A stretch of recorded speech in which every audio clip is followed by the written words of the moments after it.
Happy साबत। और आज की इस बड़ी सभा में आप सबको मैं स्वागत करता हूं, जो कि इतनी गर्मी के होने के बावजूद भी आप सब आज परमेश्वर की भवन में एकत्रित हो सकते हैं।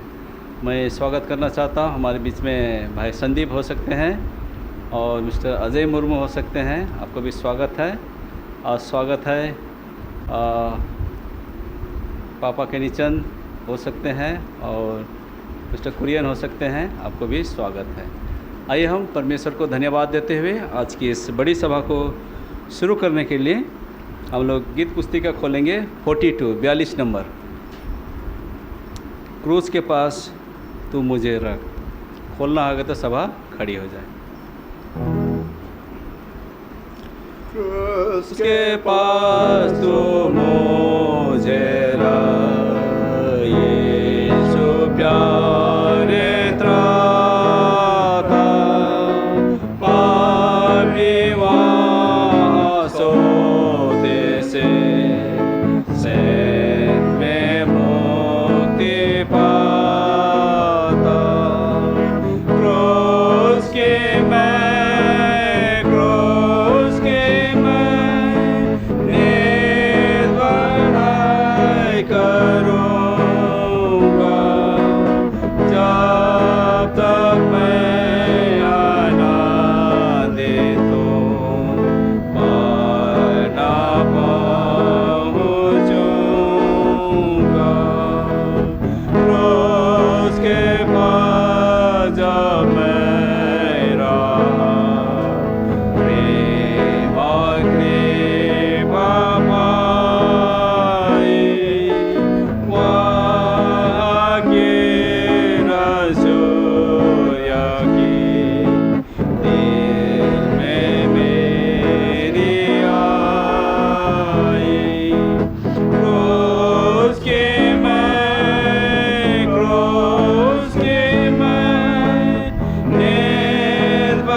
आइए प्रार्थना के लिए घुटने में आएंगे। महान आसमानी बाप, धन्यवाद देते हैं कि आपने हम सब की सुधि ली और आज हम भले चंगे स्वस्थपूर्वक आपके पवित्र दिन में पवित्र भवन में एकत्रित हो सकते हैं। इस मौका के प्रति हम आपको धन्यवाद देते हैं। से प्रार्थना करते पिता, आज हम जितने आपके समूह के समय घुटने के बल आए हैं, आप हमारे हर एक के तकलीफ, हर एक की आवश्यकता तो जानता पिता, उसके अनुसार से हम सब की तो विशेष सुधि ले। और प्रार्थना करते हैं जो बीमार में है, दुख में है, तकलीफ में है, उनकी विशेष सुधि ले। प्रार्थना करते हैं हमारे जितने रिटायरीज हैं उन सबों के साथ विशेषकर उनकी विशेष सुधि ले। और प्रार्थना करते हैं मिस्टर सतीश किस्कू के लिए जो अस्वस्थ है पिता, वे तकलीफ में हैं, उनकी विशेष सुधि ले और उन्हें स्वस्थ कर ताकि स्वस्थ होते आपको धन्यवाद देने सके।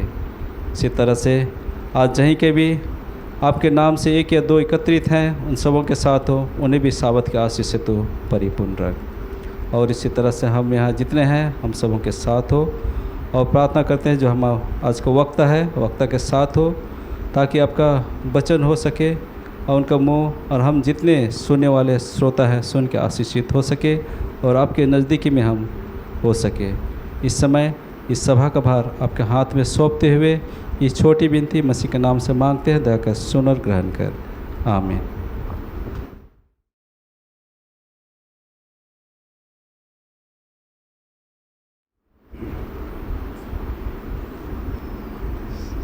सर्वप्रथम मैं ईश्वर पिता को धन्यवाद देता हूं कि इस मौका मुझे दिए हैं ताकि मैं आप सबों को परमेश्वर का वचन सुना सकूं। और वचन सुनने से पहले प्रार्थना करेंगे।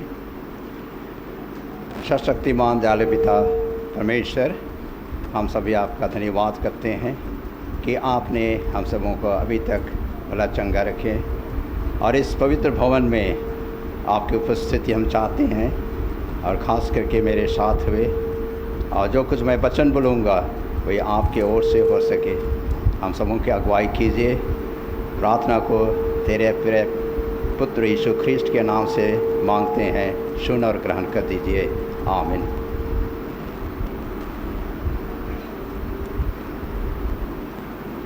मसीह जीवन में हम बहुत से ऐसे सवाल करते हैं और हमारे मन में जो सवालें आती हैं और बहुत बार हम एक मसीह होकर के हम सवाल करते हैं। सबसे पहले हम लोग खोलेंगे पवित्र शास्त्र और ये पवित्र शास्त्र में हम लोग लूक 10:25 से 27, लूक 10 उसका 25 से 27 तक, लूक 10:25 से 27 पद में।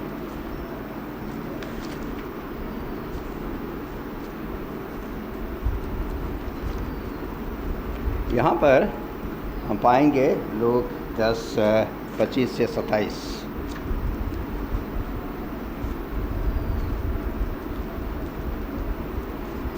यहाँ पर उस व्यक्ति के विषय में पाएंगे और लूक 10:25 से 27, यहाँ 25 से 27 में हम पाएंगे दयालु सामरी का दृष्टांत। और जैसे हम लोग पढ़ते हैं 25 से 27 तक, 25-27 में आप लोग बाइबल खोले हैं, चाहे आप लोग के पास मोबाइल है तो उनको आप पढ़ सकते हैं। यहाँ कहता है, और देखो एक व्यवस्थापक उठा और यह कहकर उसकी परीक्षा करने लगा, हे गुरु, अनंत जीवन की वारिस होने के लिए मैं क्या करूं? अनंत जीवन वारिस होने के लिए मैं क्या करूं? उसने उससे कहा, व्यवस्था में क्या लिखा है, तो कैसे पढ़ता है? और उसने उत्तर दिया, तो प्रभु अपने परमेश्वर से अपने सारे मन और अपने सारे प्राण और अपने सारी शक्ति और अपने सारी बुद्धि के साथ प्रेम रख और अपने पड़ोसी से अपने समान प्रेम रख। यहाँ पर हम देखते हैं कि ये जो एक व्यवस्थापक, जो धर्मशास्त्र का ज्ञान रखने वाला यीशु ख्रीस्त से सवाल करते हैं कहते हैं कि आनंद जीवन पाने के लिए मैं क्या करूं।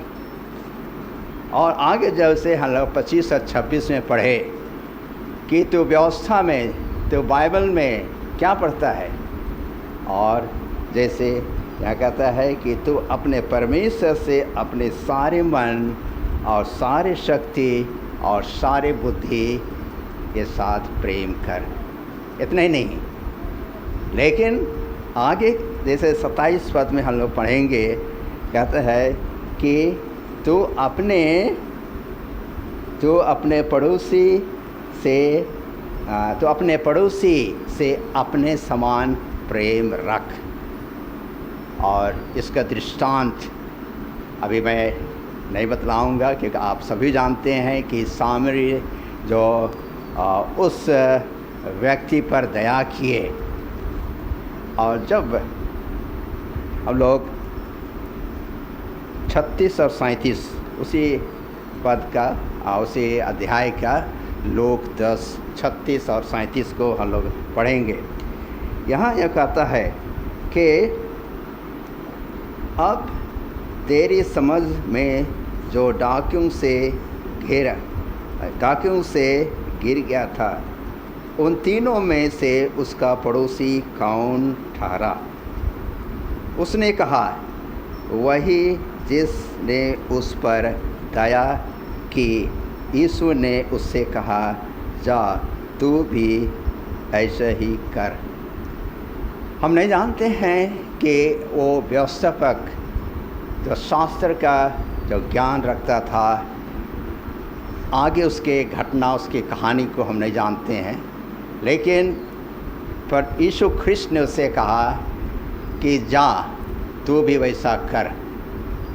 यहाँ खास करके जो सवाल ये व्यवस्थापक के, उसमें हम लोग पाएंगे कि ये 25 पद में दूसरा खंड, हे गुरु, आनंद जीवन का वारिस होने के लिए मैं क्या करूं? यही सवाल हम अधिकतर मसीह हम करते हैं। आनंद जीवन पाने के लिए मैं क्या करूं?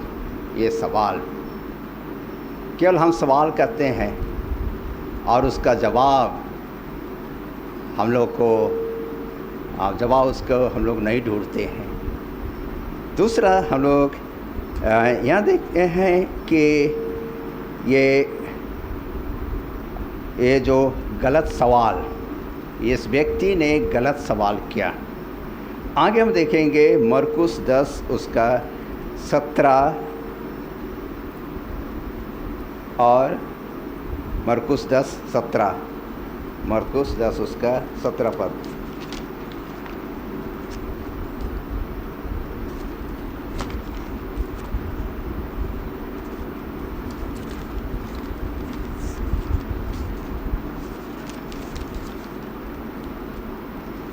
जब यहाँ धनी युवक और आनंद जीवन के विषय में एक धनवान व्यक्ति यीशु ख्रिस्ट के पास आए, और यहाँ 17 पद में कहता है, जब वह वहाँ से निकलकर मार्ग में जा रहा था तो एक मनुष्य उसके पास दौड़ता हुआ आए और उसके सामने घुटने टेक कर उससे पूछा, हे उत्तम गुरु, आनंद जीवन का अधिकारी होने के लिए मैं क्या करूं? आनंद जीवन के अधिकारी होने के लिए मैं क्या करूं? एक धनवान व्यक्ति उनके पास आए। 19, 20 और 21, 19, 20 and 21। तो आज्ञाओं को जानता है, हत्या ना करना, व्यभिचार ना करना, चोरी ना करना, झूठी गवाही ना देना, छल ना करना, अपने पिता और अपनी माता का आदर करना। उसने उससे कहा, हे गुरु, इन सब को मैं लड़कपन से मानता आया हूँ। यीशु ने उस पर दृष्टि करके उससे प्रेम किया। प्रेम की आँख, निगाहें उस पर देख करके कहा, तुम में एक बात की घटी है, जा, जो कुछ तेरा है उसे बेचकर कंगालों को दे, और तुझे स्वर्ग में धन मिलेगा, और आकर मेरे पीछे हो ले। यह धनवान व्यक्ति को आखिरी में वे कहे कि मैं जानता हूँ तू धनवान है, क्योंकि यीशु ख्रिस्ट सबों के मनों को, सबको जानते हैं वो कैसे हैं, कौन गरीब है कौन धनवान है। आज भी परमेश्वर जानते हैं कौन धनी कौन गरीब, वो जानते हैं। और वे इस धनवान व्यक्ति जब आए और उससे सवाल करते हैं कि अनंत जीवन पाने के लिए मैं क्या करूं। वे कहे तो पवित्र शास्त्र में आज्ञा में क्या लिखी है, तो चोरी ना करना, तो लालच ना करना, तो अपने माता पिता की आज्ञा मानना, और जितने भी 10 आज्ञा ठीक है, लेकिन एक चीज़ की घटी है, तुम्हारे संपत्ति को बेच करके गरीबों को बांट दो, या गरीबों को बांट दो और मेरे पीछे हो ले।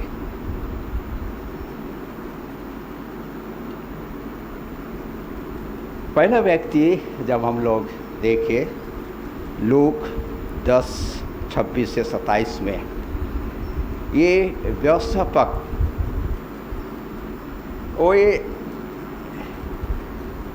उनमें प्रेम की कमी थी, आपसी प्रेम, लोगों का जो प्रेम, सहानुभूति दिखाना, वह अपने व्यवस्था, अपने ज्ञान पर उन पर घमंड था। और दूसरे व्यक्ति वो अपने धन, अपने संपत्ति के लालच से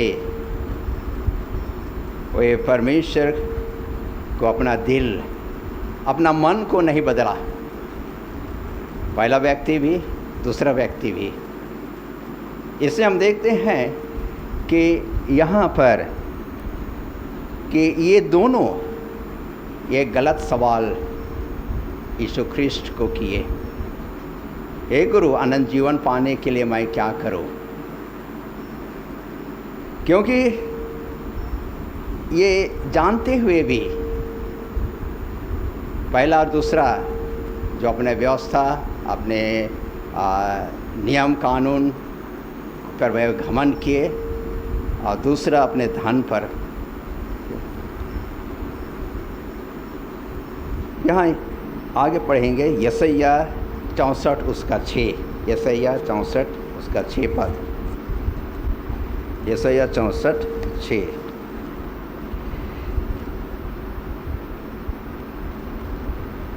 हम तो सब के सब अशुद्ध मनुष्य के से हैं, और हमारे धर्म के काम सब के सब मैले चिट्ठों के समान है। हम सब के सब पत्ते के समान मुरझा जाते हैं, और हमारे अधर्म के काम ने हमें वायु के समान उड़ा दिया है।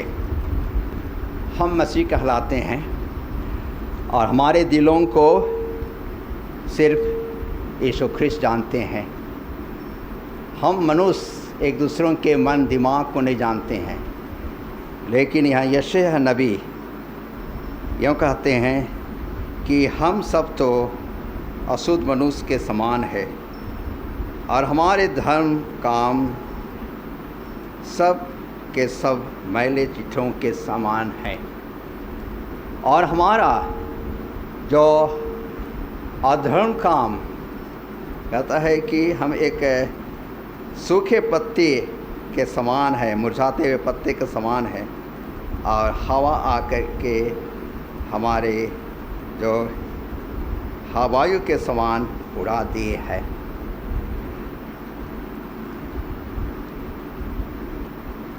अब देखें ये सही सवाल,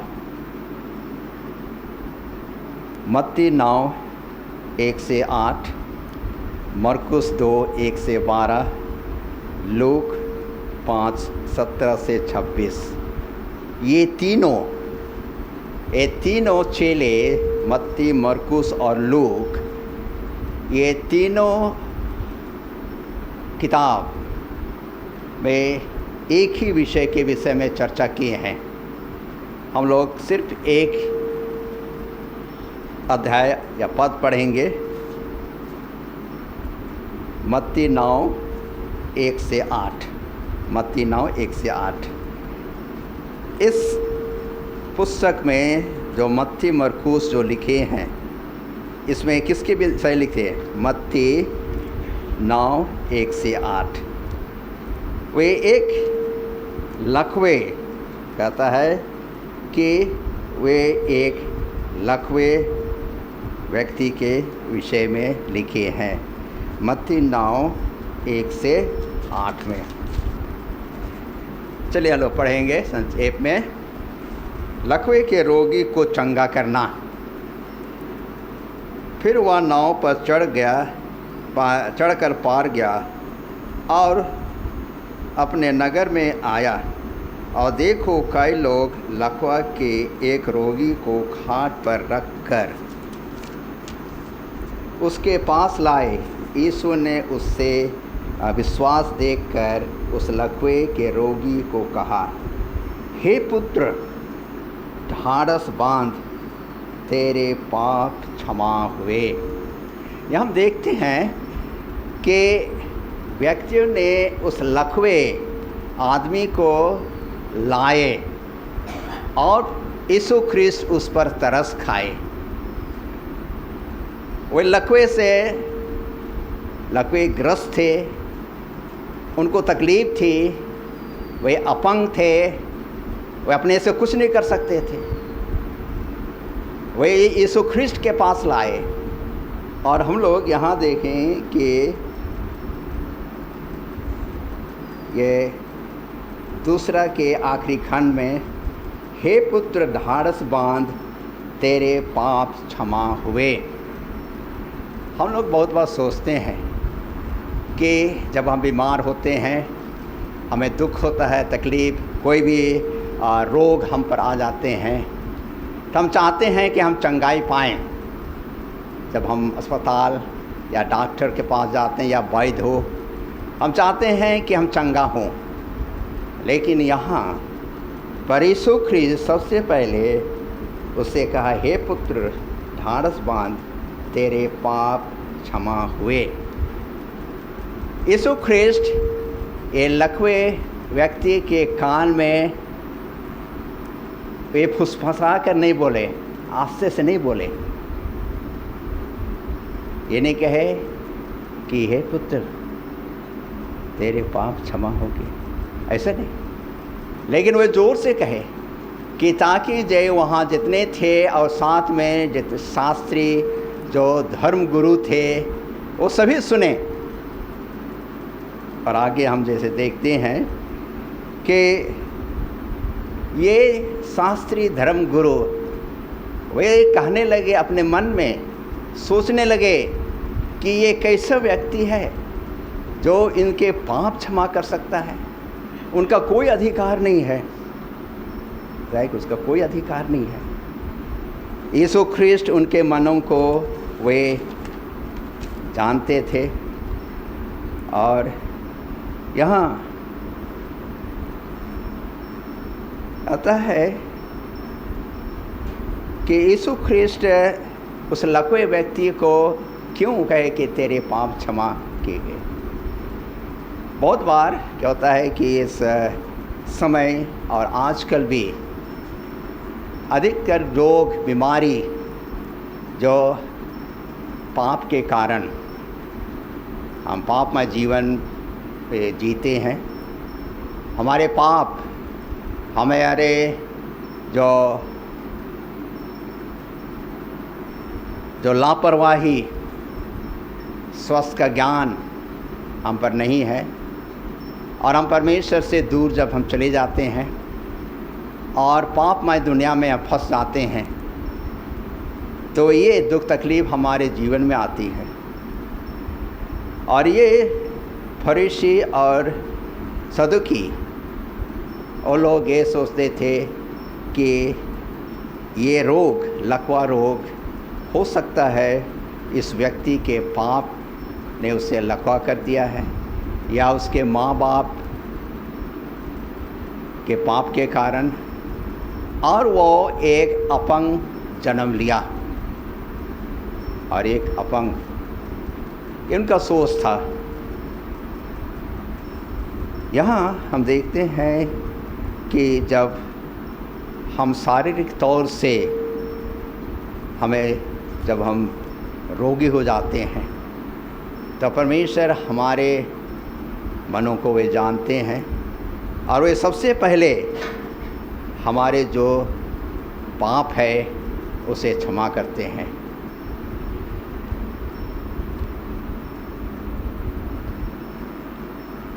मत्ती 9 उसका 6 पद में हम लोग पढ़ेंगे।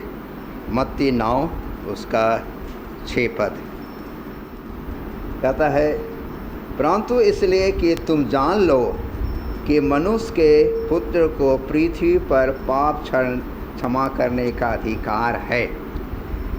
3 पदस्थल हम देखेंगे मत्ती, मरकुस और लूक में। इसमें साफ साफ कहता है कि मनुष्य के पुत्र यीशु ख्रिस्ट को क्षमा करने का अधिकार दिया गया है। दूसरा पद मरकुस 2:10 और लूक 5:24, ये तीनों पद में हम लोग पाएंगे।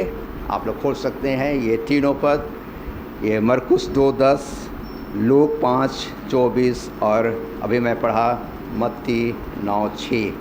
ये तीनों में कहा है परमेश्वर के पुत्र को क्षमा देने का अधिकार दिया गया है।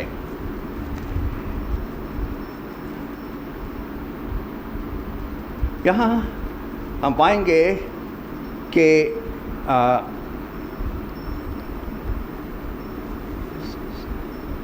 यीशु ख्रिस्ट हम सबों के पापों को वे क्षमा करते हैं।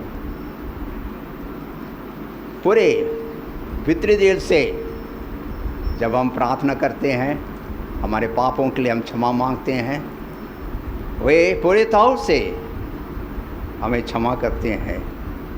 यह कहता है कि हमारे जो जीवन को वो परिणत करते हैं, सुधारते हैं, नया बनाते हैं।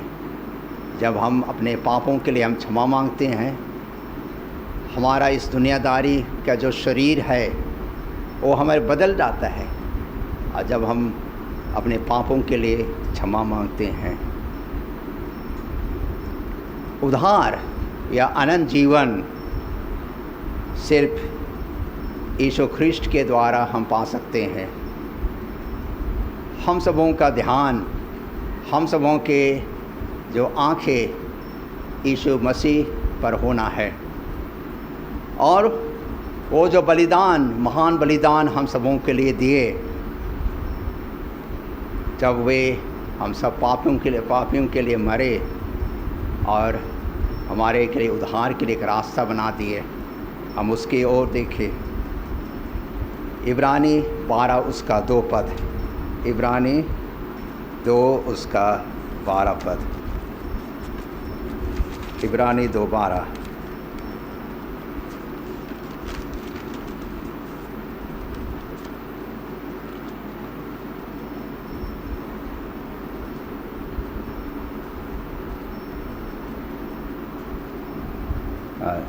इब्रानी 12:2, इब्रानी 12 उसका 2 पद।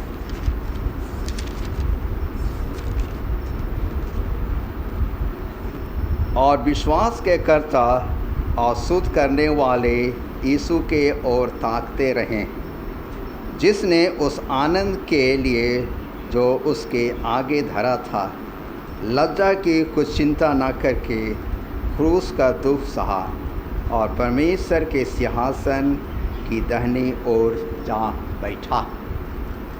यहाँ हम सब मसीहियों को ये दिलासा हम सबको देते हैं और कहते हैं कि हम विश्वास के कर्ता और सिद्ध करने वाला यीशु की ओर ताकें।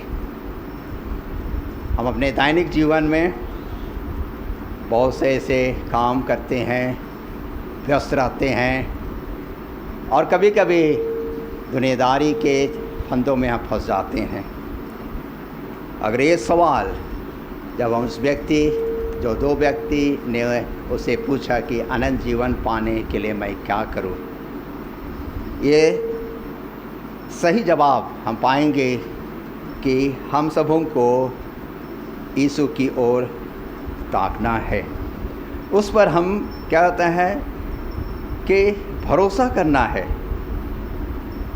बहुत बार हम अपने आप पर भरोसा करते हैं। अपने आप पर भरोसा करना ये गलत सवाल है। ये व्यवस्थापक और धनवान वे अपने पर भरोसा किए और गलत सवाल किए। लेकिन जो व्यक्ति, जो मसीह, जो यीशु ख्रिस्त पर भरोसा और अपना पूरा दिल उस पर डाल देता है, उसका जो सवाल है वो सही है। वह महान बलिदान पर विश्वास करता है। उद्धार पाने के लिए मैं क्या करूं? यहाँ कहता है ये गलत सवाल है।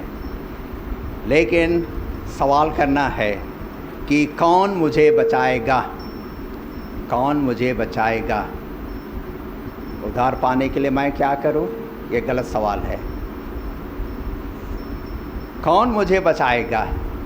और हम सभी जानते हैं, पवित्र शास्त्र में लिखी हुई है और हम पर विश्वास करते हैं कि यीशु ख्रिस्त एक ही मात्र है जो हम सबों को बचा सकते हैं। उस महान बलिदान को हम याद करें, उस क्रूस की ओर हम ताकि हम बचाए जाएं। हम सभी पापी हैं और पाप जब हम आप स्वार्थी बन जाते हैं, स्वार्थपन अपने को दिखाते हैं, तो हम पाप की ओर जाते हैं। हम पापी बन जाते हैं जब हम अपने यहाँ स्वार्थ हो जाते हैं। जब हम घमंडी, लालची होने से हम परमेश्वर से दूर हो जाते हैं। दुनिया के मोह माया, धन दौलत, बुद्धि, ज्ञान और जितना भी इस दुनिया में है, अधिक प्रेम उससे करते हैं, तो हम परमेश्वर के जो आनंद जीवन के जो रास्ता दिखाए गया हम सबों को उससे दूर चले जाते हैं। सेवन कहता है कि जैसे हम पूरे कंठ जानते हैं, ये रोमी 6:23 में, रोमी 6:23, पहले हम लोग खोलेंगे रोमी 6:23 में। इसमें रोमी 6 उसका 23,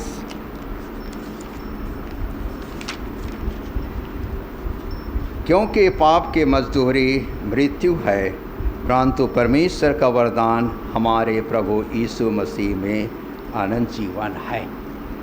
पाप, दुनिया में पाप है, हम पाप करते हैं। कल हम पाप ना करते जाएं, हम पापमय गहराई में और अधिक धंसते ना जाए, गिरते ना जाए, लेकिन परमेश्वर की ओर ताके, यीशु ख्रिस्त की ओर ताके, जिससे कि हम उस पापमय दुनिया से हम क्या करें, हम अलग हो जाएं। और कहता है कि परंतु परमेश्वर का वरदान हमारे प्रभु यीशु मसीह में आनंद जीवन है। रोमी कहता है, और आगे देखेंगे कि रोमी 23, रोमी 6, रोमी, तो यहाँ देखते हैं क्या दूसरा पदस्थल पढ़ेंगे, याकूब 4 उसका 10, याकूब 4 उसका 10 पद में, प्रभु के सामने दीन बनो तो वह तुम्हें शिरोमणि बनाएगा। हम सबों को प्रभु के सामने में नम्र दीन बनाना है, तभी हम सबों को वे शिरोमणि बनाएंगे, ना कि हम घमंड करें और परमेश्वर से हम दूर हो जाएं। परमेश्वर प्रेमी है, दयालु है अनुग्रहकारी है। और हम जब मसीह जीवन जीते हैं तो हम सही सवाल हम पूछें और अपने जीवन में और सही सवाल का जवाब हम सबों को मिलेंगे। और सही जवाब है सिर्फ यीशु ख्रिस्ट ही हमारा उद्धार करता है और वे ही हमें बचा सकते हैं। परमेश्वर इस सुंदर वचन पर आशीष देवे। आमीन।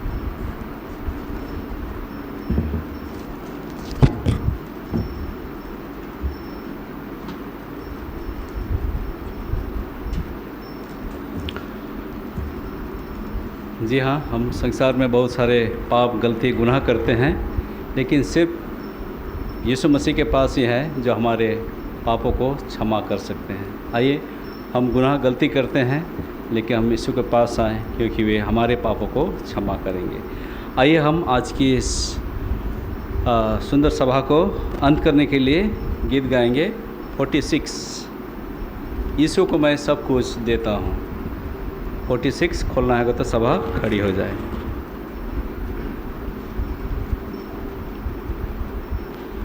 यीशु को मैं सब कुछ देता, सब कुछ अर्पण करता हूँ। प्रतिदिन संगति उसकी प्रेम विश्वास से करता हूँ। सब मैं देता हूँ, सब मैं देता हूँ तेरे लिए प्यारे यीशु, सब मैं देता हूँ। यीशु को मैं सब कुछ देता, झुकता तेरे चरणों पर, छोड़ता हूँ संसार की इच्छा, मुझे ले और अपना कर।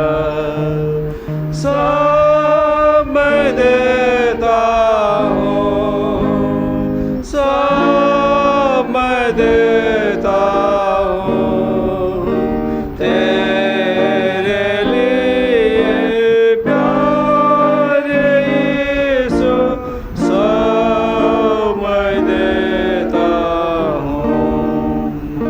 यीशु को मैं सब कुछ देता, मुझे अपना कर प्रभु। ओ पवित्र आत्मा साक्षी तेरा हूँ मेरा तू। सब मैं देता हूँ, सब मैं देता हूँ तेरे लिए प्यारे यीशु, सब मैं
रूहानी बाप आपको धन्यवाद देते हैं सुंदर मौके और सुंदर वचन के लिए। अभी हम लोग बाइबल से अध्ययन की सुने, हमको समझने के लिए हमें बुद्धि समझ दीजिए और इस वक्त हम सब की अगुवाई कीजिए।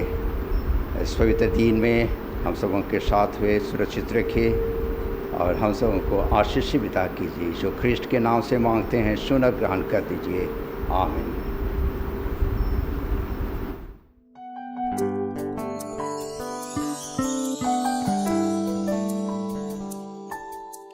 मोर जीवन कर सहारा तो है, मोर जीवन कर केवल आसरा तो है।